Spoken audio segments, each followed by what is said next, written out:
That's really interesting that you bring up Ukraine as part of that answer, because you would think, right? I've always been under the impression that the Chinese regime, Xi Jinping, they tend to read the table pretty well, right? They tend to, process information and then, put it into a strategic plan that benefits them. They're always doing everything in their own best interest anyway.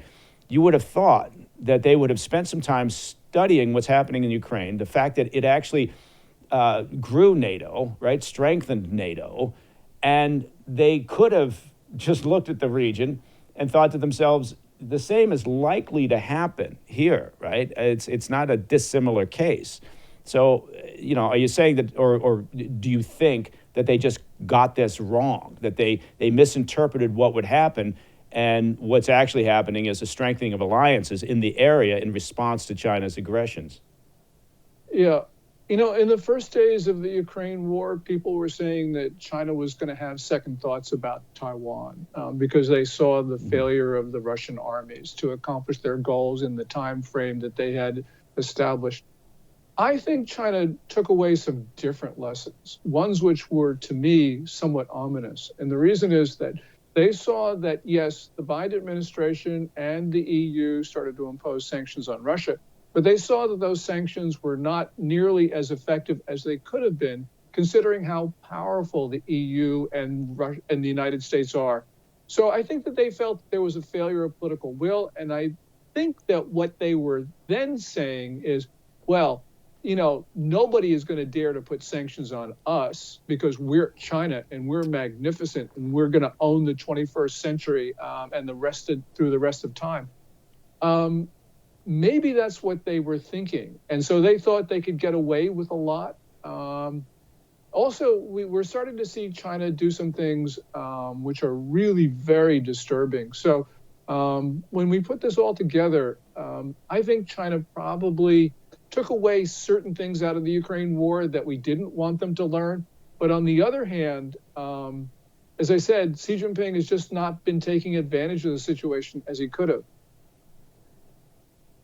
Yeah, I guess I'm a little confused, because I would have thought that the message out of Ukraine was fairly clear. Now, obviously, there have been some occasional breaks, disagreements within the alliance, and particularly NATO, and certainly within the EU, over the direction and the level of support. But it's been fairly consistent over the period of time, even with those slight ups and downs. So I'm surprised that they would take away in China something other than our actions here, our belligerent actions, are likely to drive a stronger alliance than to weaken it. But Michael, I guess you're thinking at the end of, you're thinking like a rational person. And of course, well, that's a first. That's a first, Gordon. No one's ever accused me of that before. Well, you raise a really critical point, and that is, we Americans tend to look at the world in one way, and the Chinese don't. The Chinese see things, I think, very differently than we perceive them. And that is a mismatch that certainly it hurts China, because they are not getting what they thought they would, as you point out.